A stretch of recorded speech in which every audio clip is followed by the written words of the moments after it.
Marathon আইকর হানার race কাটিয়ে উঠতে না উঠতেই এবার সিবিআই হানা পশ্চিম বর্ধমান জেলায়। পশ্চিম বর্ধমান জেলার দুর্গাপুর এবং আসানসোলে সিবিআইয়ের হানা। সিবিআই হানা ইসিএলের এক প্রাক্তন কর্মীর বাড়িতে, পাশাপাশি সিবিআই হানা দেয় এক ব্যবসায়ীর বাড়িতেও।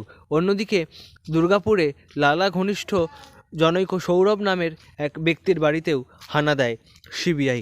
বিশেষ সূত্র মারফত খবর যে কয়লাকাণ্ডে তদন্তের জন্যই আসানসোল এবং দুর্গাপুরে এই হানা দেওয়া হয়েছিল কেন্দ্রীয় এজেন্সির তরফে। আমি তো কিছু বলতে পারবো না, আপনি দেখিও না। না, বাড়িটা আপনার সৌরভবাবু এই বাড়িতে ভাড়া থাকতো? হ্যাঁ হ্যাঁ। কতদিন থেকে ভাড়া আছে? অনেকদিন ভাড়া আছে এখানে। তাও হ্যাঁ, তাও কদিন ভাড়া আছে আপনার? 18 সাল থেকে। আপনাদেরকে ট্রান্সপোর্টের ব্যবসায়ী বলেছে, তাই তো? হ্যাঁ, ট্রান্সপোর্ট আছে। আচ্ছা, নিয়ে উনি কাজ করেন, জানতেন কাজ করেন? ও ট্রান্সপোর্ট করেন তো? ট্রান্সপোর্ট কোথায়? দোকান ওনার অফিস কোথায় ট্রান্সপোর্টে? এটা আমি বলতে পারবো না তো। অত সৌরভদা কি আর বাড়িতে আছেন? আমি সেটা বলতাম, এই মাত্র তো নিচে নামলাম। আমি তো কটার সময় বর গেছেন, আমি চলে গেছি। এই যারা ঢুকেছেন কটার সময় ঢুকেছেন কিছু দেখেছেন? মানে যারা এসেছেন?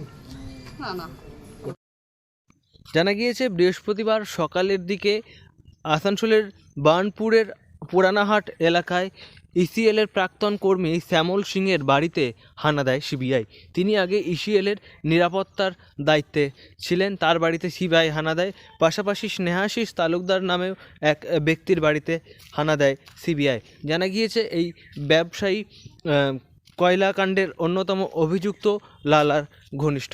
একই সঙ্গে দুর্গাপুরের বেনাচিতির আনন্দনগর এলাকার বাসিন্দা জনৈক এক সৌরভ নামের ব্যক্তির বাড়িতেও হানা দিয়েছিল সিবিআই এবং তারপর দুর্গাপুর থেকে সিবিআইয়ের দলটি রওনা দেয়।